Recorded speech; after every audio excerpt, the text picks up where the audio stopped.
Hollywood, the land of glitz, glamour, and now, total chaos. Once the beating heart of entertainment, the industry is crumbling under its own weight. Studios are collapsing, streaming empires are hemorrhaging money, and the stars who once ruled the screen are now trapped in a whirlwind of scandals, corporate battles, and public betrayals. But among all the behind-the-scenes mayhem, one feud stands out: the explosive clash between Robert De Niro and Warner Brothers.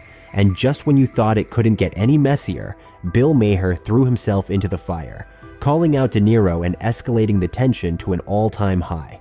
So why is Trump winning? I mean, the New York Times poll this week came out, and maybe this will change it with the State of the Union address, but Trump was beating him rather soundly. It was quite a warning light, 48-43, also winning way more among women than he had before, winning outright Latinos. What do you attribute that to? I don't know. I just don't want to feel the way I did, and many of us don't, after the election in 2016, where we couldn't believe that it happened.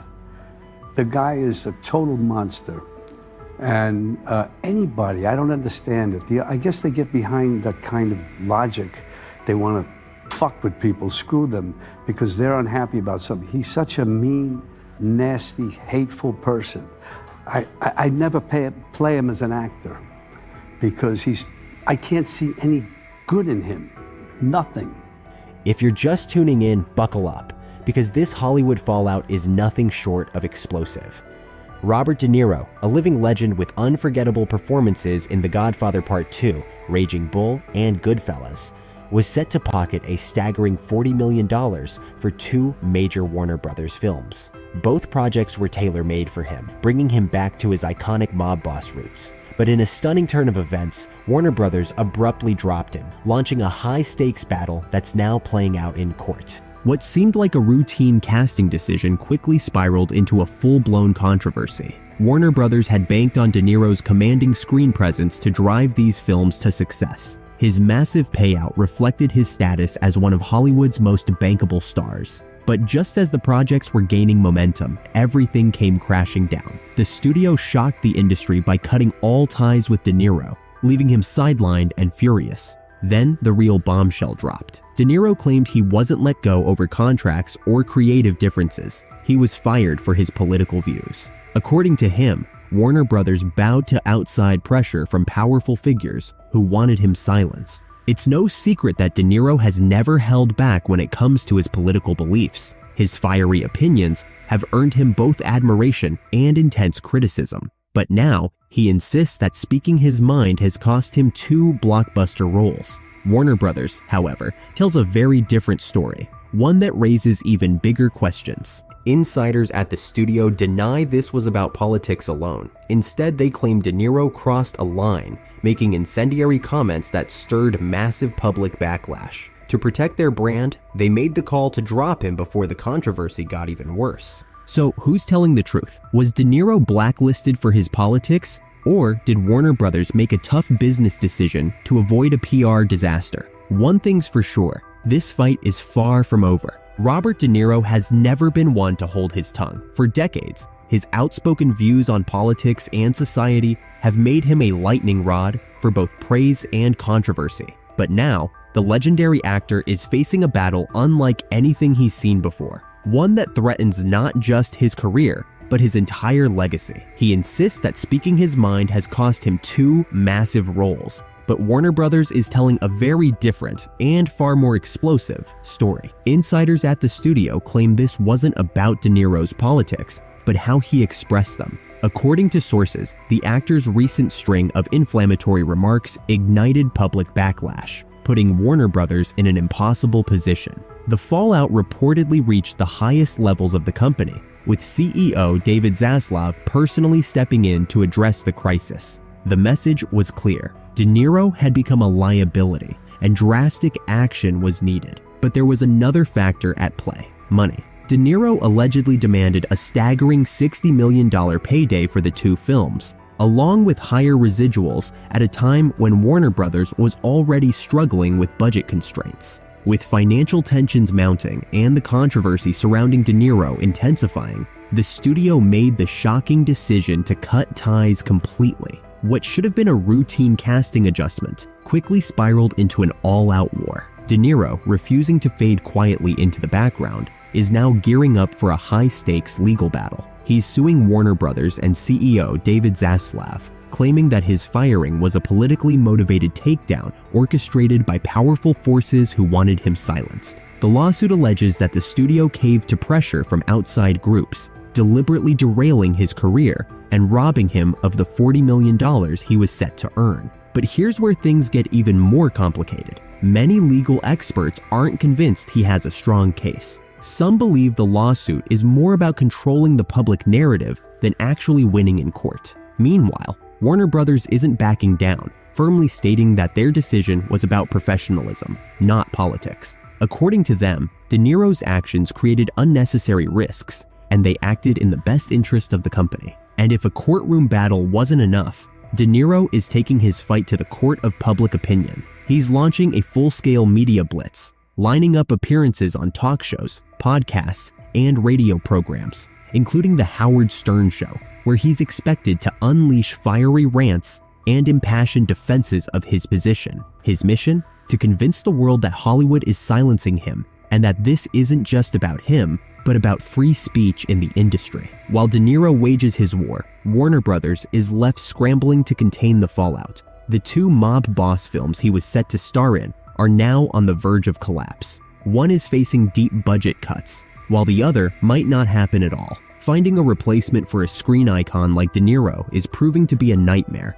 and the studio is under intense pressure to salvage its investment. But De Niro isn't just fighting a studio, he's battling a shifting Hollywood landscape. The entertainment industry is undergoing a massive transformation where streaming platforms, public scrutiny, and corporate risk management have made even A-list actors vulnerable. In a world where controversy can tank a project overnight, even legends like De Niro are finding themselves walking a razor's edge. Behind the scenes, the industry is taking notes. If Warner Brothers succeeds in sidelining one of the most respected actors of his generation, it could set a dangerous precedent for how studios handle outspoken stars in the future. On the other hand, if De Niro manages to turn public opinion in his favor, it could shake up Hollywood's power structure in ways we haven't seen before. One thing is certain, this battle is just getting started. With egos, reputations, and millions of dollars at stake, the next chapter promises to be even more chaotic, unpredictable,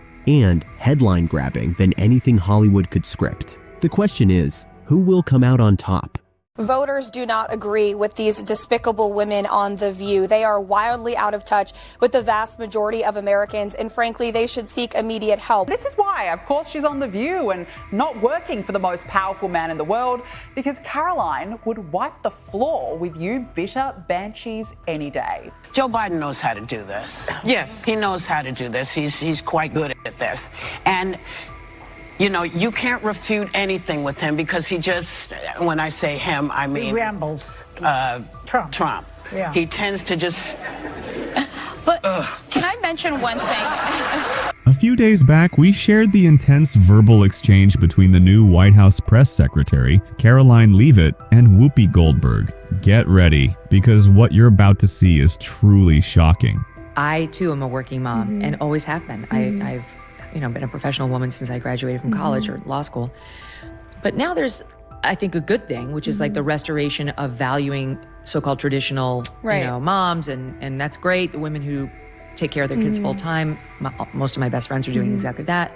But it seems like in the right, there's like a bit of a shift toward like, you can't do what Caroline's doing. That's actually like an unsafe or a dangerous or a bad choice for families, for children, which I reject wholesale, but you hear it more and more. Yeah. Do you hear that, and what do you think of it? Right from the start, the usual crowd did what they do best, lost their minds and tried to mom shame her. Apparently, if you dare to outsmart Whoopi Goldberg, the so-called Queen of Woke, her loyal followers will swarm like Twitter trolls on a trending topic. And with this crowd, nothing, and I mean nothing, is off limits. Not your argument, not your character, and definitely not your family. So what was their big response after Levitt completely outmatched Goldberg on live TV? Did they challenge her facts? Question her professionalism? Nope. Instead, they took a trip back to the 1950s and asked, why is a mother of a 7-month-old even working? Yes, the same people who constantly say women can do it all suddenly hit the brakes, deciding that this particular working mom had somehow crossed a line. Apparently, if you make a talk show host look bad, you're supposed to go home, bake cookies, and think about your actions. The hypocrisy is off the charts. Self-awareness, nowhere to be found. I would reject that it's a bad choice. Is it a tough choice? Absolutely. You know, as a mother, you want to be with your child 24/7. You have that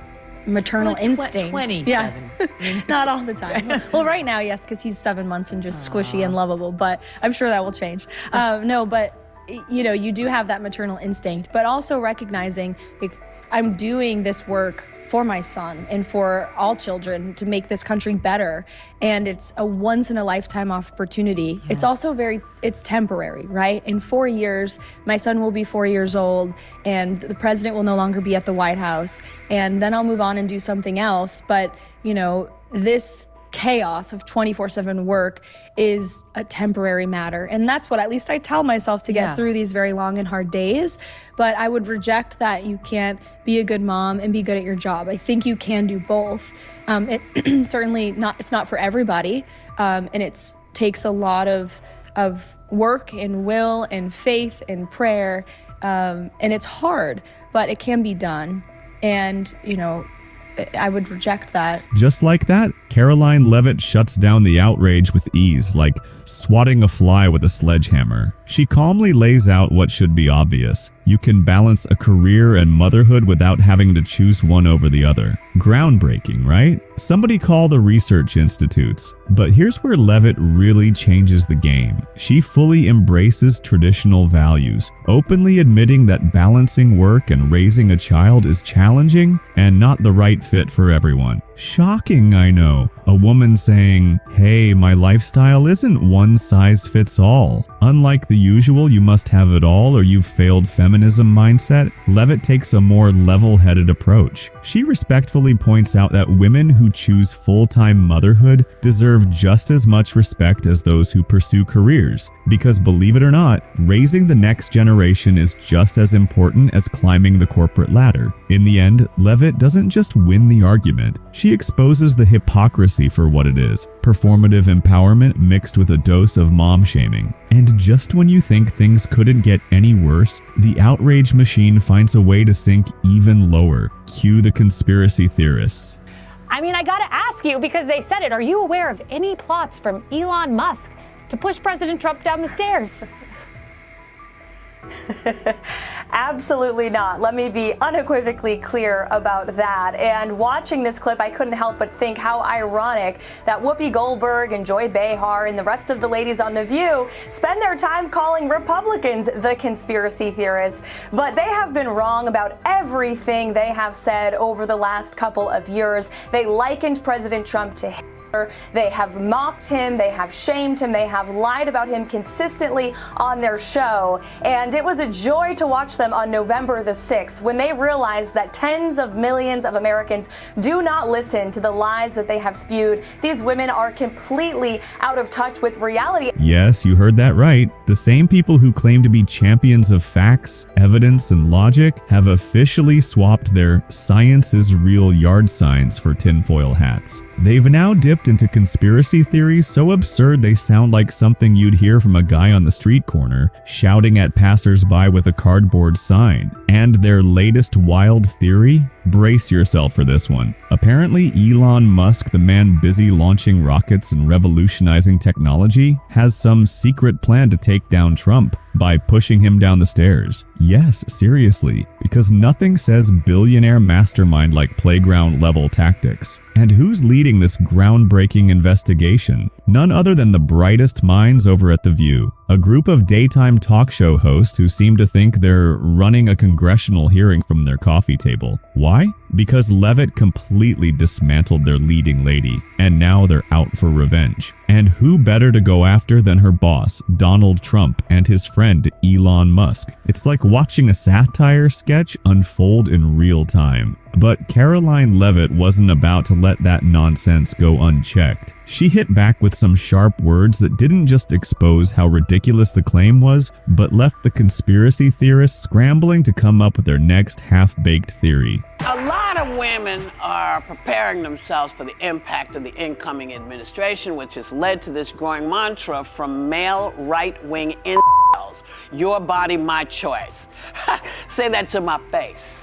Whoopi Goldberg, never one to back down easily, decided to take another shot at Caroline Levitt, but of course not directly. Even she knows that taking Levitt head-on would be a disaster. So instead of addressing her outright, Goldberg went after Trump instead. And that's when she did the unthinkable. Right there on national television, she actually spat after saying Trump's name, like some cartoon villain tasting defeat. Classy, right? Because nothing says thoughtful debate like spitting on cue. Levitt wasn't about to let that slide. She clapped back with sharp precision and undeniable force, calling out the absurdity of it all. "This is what debate has come to now?" she scoffed. "When you can't argue with facts, you resort to playground antics? Imagine being so rattled by someone's name that you start spitting like a toddler refusing to eat broccoli. It's beyond embarrassing." No wonder daytime TV ratings are tanking. And she didn't stop there. Levitt called out the hypocrisy loud and clear. These are the same people who constantly preach about civility and respect, yet here they are, turning a national broadcast into some slapstick comedy routine. By the time Levitt was done, Goldberg's so-called bold statement looked less like defiance and more like sheer desperation.